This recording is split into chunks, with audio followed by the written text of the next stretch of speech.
Okay, so welcome back to my channel, and this is my Loki Season 2, Episode 4 review, and damn, what a cliffhanger. I hate when they end on cliffhangers, but at least it's a weekly cliffhanger and not at the end of the season, because that would suck even more. But anyway, so it starts with Victor Timely walking into the TVA. And I'm just wondering, while he's wandering around, looking around, first noticing a big gold cameo of him behind him. And I'm just wondering, where is Loki? Where is Mobius? Because you probably don't want Victor Timely just wandering around TVA by himself, especially since nobody else knows what the hell is going on. Like, he runs into Hunter B-15. I wonder if we're ever going to get a real name for her at any point. And because it's weird that the Hunters have letter number designations, but everyone else has actual names. Now, whether those actual names correspond with their real names, I think we've established that Ravonna Renslayer was Ravonna Renslayer when she was on the timeline. So I'm assuming that, yes, that these are their actual names. But, yeah. Anyway. So she's like, what the hell? Because she recognizes him as He Who Remains because Loki was telling them consistently, persistently, who Kang is and what's going on. Granted, he only knows him as He Who Remains and not Kang. And, so they're trying to get him to help them fix the loom. And, he keeps getting distracted by, all these cool things that are happening around him. Which you can't really blame him. But at first he didn't want to trust them. And I'm like, you went through their portal. You were on dry land. You could have literally walked through the door of your workshop or whatever it was, warehouse. But you walked through that door. So you're already trusting them. So why say, oh, well, I'm from Chicago, so, I'm used to dealing with shady people. And let's face it, he's shady himself. He's a con man. And it's like, well, you walked through their portal. You had no problem doing that. Maybe his curiosity just got the better of him. But anyway. So, So they're trying to take him to the OB's workshop first. They take him there. Well, actually, no. They take him to the time loom. No, I was right. They take him to OB's workshop. And OB and Victor Timely are having a mutual admiration society between the two of them. Victor Timely, it says he based his work on OB, but OB said that he based his work on Victor Timely. Which is the first time he had mentioned him. Before then, it was He Who Remains. So, or maybe, actually, I don't think OB ever actually called him that. I don't think he actually said a name. But anyway, so there's a mutual admiration society going on. It's like, okay, what came first? But at the same time, this is a different variant than Kang, than He Who Remains. So that just makes it weird. They're saying what came first, but again, these are variants, so that just makes things all the weirder. So Obi is explaining the problem and the solution that they came up with, and this is the problem that they're having. And Victor Timely's like, "Oh yeah, I had that problem too. This is what I created."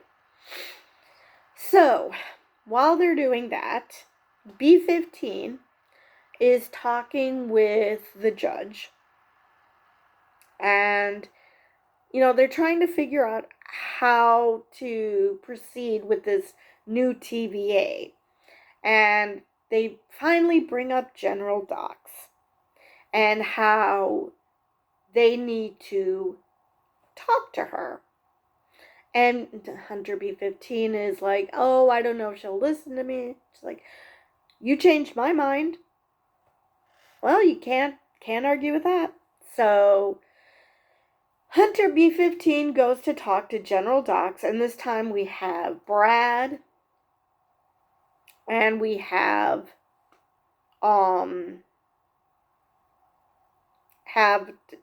Docs' team. Now, the way they're mocking his name makes me wonder. Well, first off, they all had their minds wiped, which Miss Minutes did show to Ravonna at the beginning of the episode. She showed her that she used to be a general in He Who Remains Army, and he decided he was very somber about it. He wasn't as hardcore as Ravonna, but he, after she leaves, decides that they need to have their mind wiped. Everybody. And I'm just so mad at Miss Minutes. Well, I'm mad at her for a lot of stuff, but at that point I was mad at Miss Minutes because why didn't she ask why? She's just like, "Are you sure? Okay." And it's like, why not ask him that one question? Why? Why do you want me to wipe their minds? Because I want to know that. Why did he? What was his reasoning for that? I mean, did he, not want to dump her? Because the way they were talking, it's like maybe there's something more than just work between them. So he just didn't want to dump her, and everyone else was collateral damage.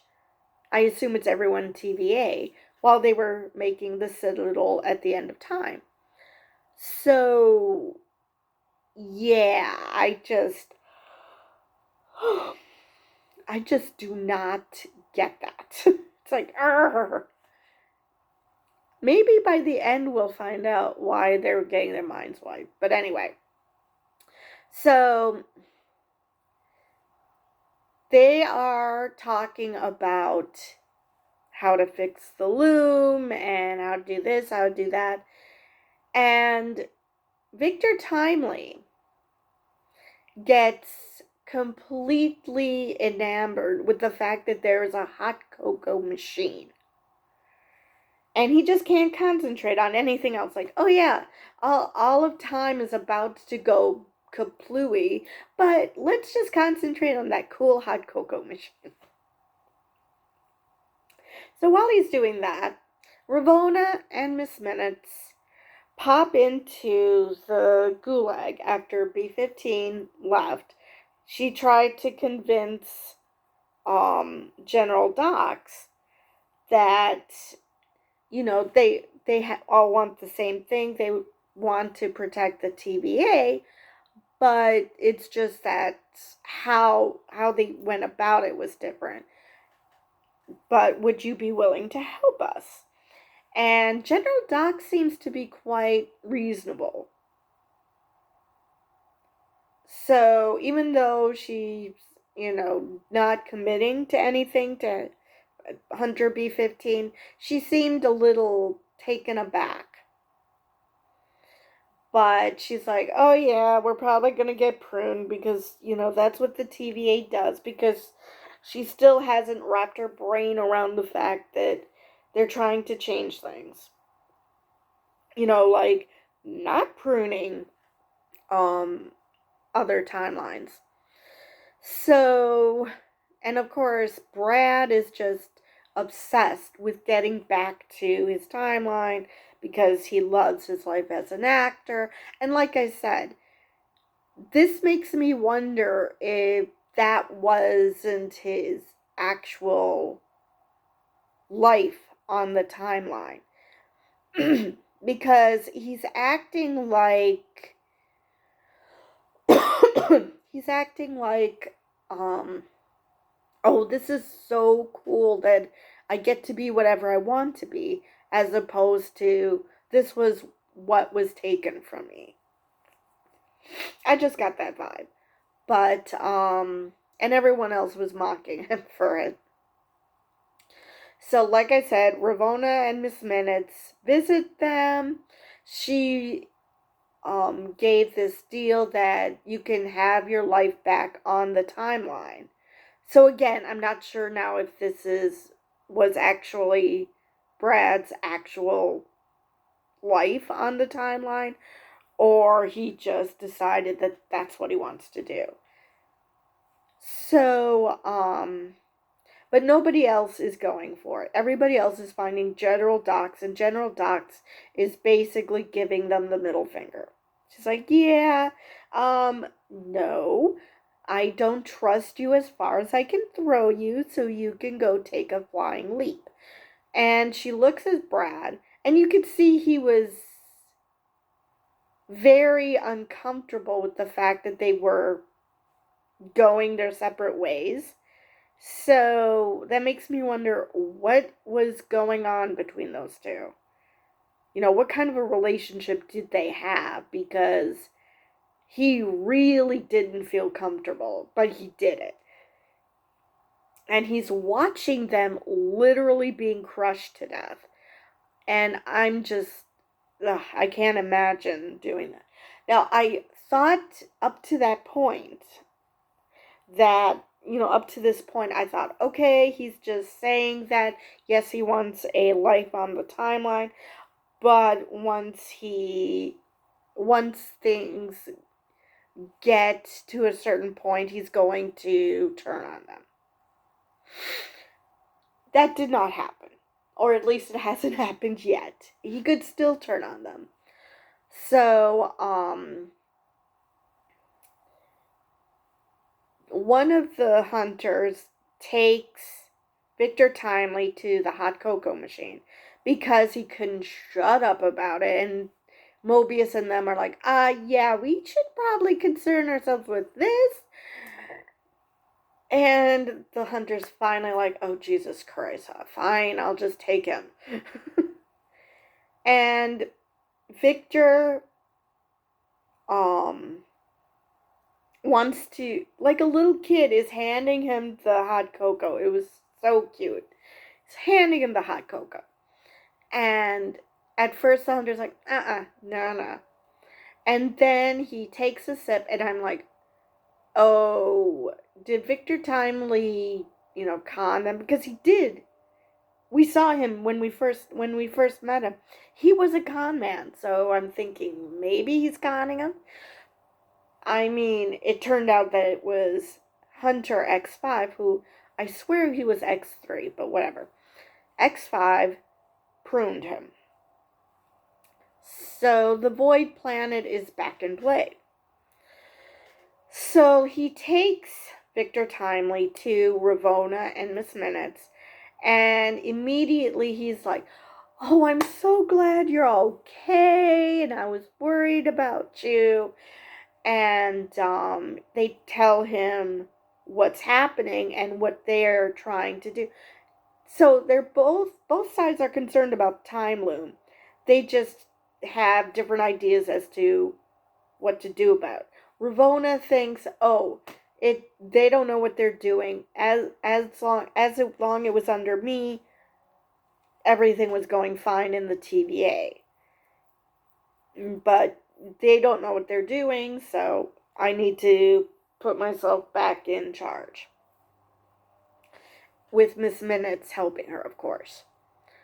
And so, like I said, he was a con man. So I thought when he said, "Oh, I know something that'll make you very happy." So I thought, okay, he conned them somehow into a fix that wasn't actually a fix. And no, he was just rambling on about his inventions and how it works and all that. And I just loved it. So we finally meet up with the moment of Loki's time slipping. He meets himself in the chaos of the TVA. He meets his other self because Miss Minutes has decided to take over the TVA. So nobody's tempad works. They're having problems with anything working because, you know, she's in control of everything. Sylvie went into a elevator and it closed on Loki and she was basically trapped. Luckily, Sylvie is not an idiot, so she was able to hotwire it. And so then we see that scene where Loki gets pruned. He was pruned by himself in the future. And Sylvie is just totally confused and is like, this will make sense later. Which I assume means he's going to explain it to her later. And so we finally find out the mystery phone call. It's OB saying how nothing's working. He doesn't want to turn the security stuff off because, among other things, you'll be able to do magic in the TVA. And he's saying that to a couple of magic users. He's saying it to Loki and Sylvie, who are the gods of mischief. And so they just scream, turn it off. And the next thing we see is, Ravonna is like, wait, what's happening with the lights? And which I don't understand why she's having a hard time understanding this. The whole TVA is going bonkers. But Sylvie grabs Brad and enchants him. And this time we see something different from her enchantments. Usually we see her um, getting visions from whomever she enchants. This time she gets Brad to do what she wants, which in this case was prune Renslayer. So they pruned Renslayer. They disabled Miss Minutes. Sorry, the phone's ringing. They disabled the Miss Minutes, and she basically threatened Victor Timely before she went poof. So Sylvie and Loki come in, get Victor Timely out, and then Brad gets released from the enchantment, and he's just looking around like, what's going on? Which you can't blame him. So, like I said, I'm still expecting him to turn on Miss Minutes and, well, Renslayer's out of the picture right now. She's on the Void Planet. But I expect him to turn on Miss Minutes. I expect him to go back to Team Loki. And when I say back, General Dox even called him out on the fact that everything would have been just fine if he just shut the hell up. And it was because he liked his life. And it's like, wait, but your life was on the sacred timeline, wasn't it? So what would you care if branches got pruned? So I'm still unsure as to why he helped Team Loki. Oh, that's right. It had nothing to do with that. It was because they were on a branch timeline looking for Sylvie, and he was just like, yeah, I want to go home. I don't like it here. So, So everyone, the whole gang's back together, and they're trying to figure out who is going to go and save the day. First, they need Victor Timely's aura because it's similar to He Who Remains aura. And that was just funny because Obi was like, well, it's just a prototype, a la Victor Timely. And Loki's like, yeah, it'll be fine. So they were able to open the blast doors, and Loki wanted to be the one to go. And I thought, well, yeah, they want someone who's fast. I mean, who can be faster than a frickin' god, right? And, oh, before I continue on, Sylvie got lost in Pyland because she was upset with Mobius because Mobius doesn't care about the branch timelines and doesn't even give a shit about, who he used to be. And it's like, where is this coming from? It's annoying that Sylvie was consistently, hopefully now she's not anymore, but consistently deciding that everything TVA is horrible because some people in the TVA are horrible. So everyone must be. And it's annoying. So Loki told her about how it's easier to raise things to the ground than it is to fix things. And I'm like, who are you and what have you done with Loki?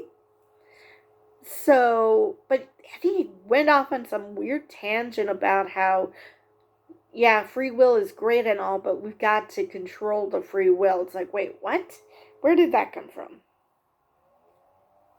But anyway, so Loki is willing to go and be put on the spacesuit and go out and take care of it. And Victor Timely said, no, it should be me. I know how my device works, so in case something goes haywire, I'll know how to fix it. And I should have seen this coming.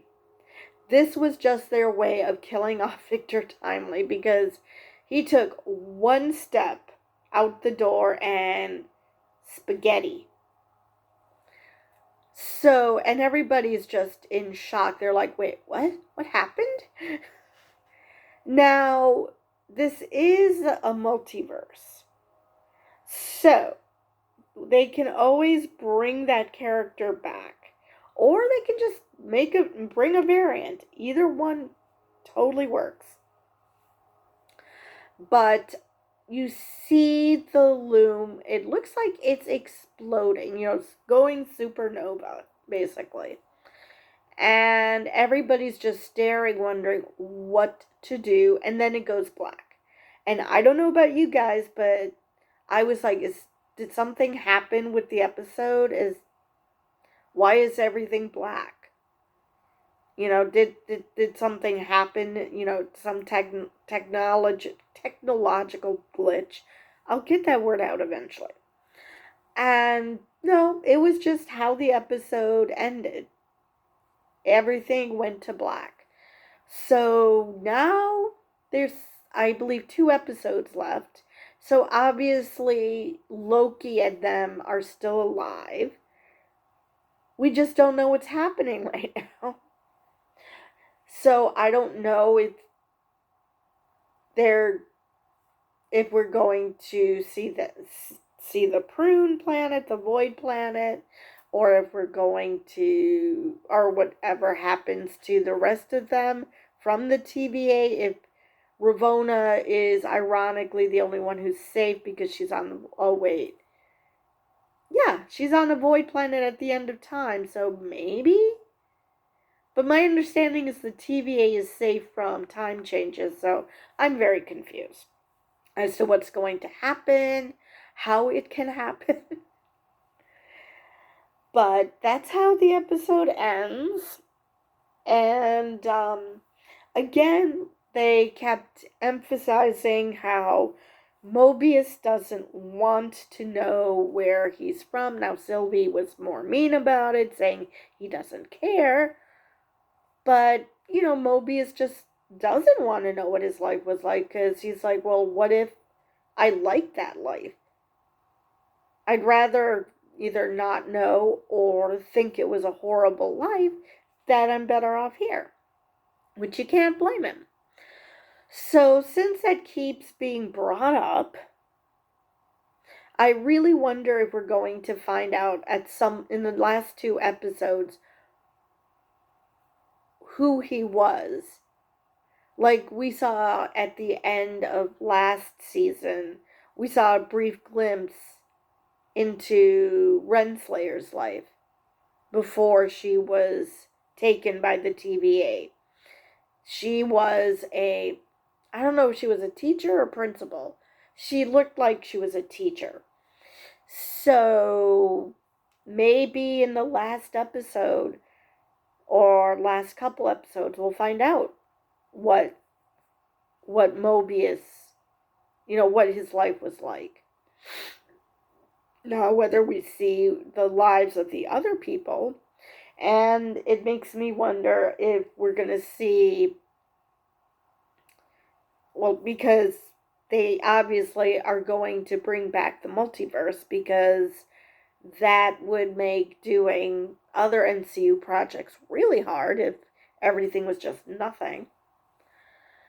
So we could still see General Docs. We could see other people that have died because, well, this could be the multiverse is just being remade. Let's see if there's anything else I wanted to touch on. I don't believe so. I think I covered everything. Yeah, I think I covered everything, and I'm glad that, Sylvie, Loki explained to Sylvie that she's growing and that she actually saved a bunch of people by not killing Victor timely, so maybe she's understanding that, she isn't being weak, she's just being more compassionate. And, but yeah, I really wonder what's going to happen in the next couple of episodes, since time seems to have gone to black. But anyway, with that, I will see you guys in the next episode.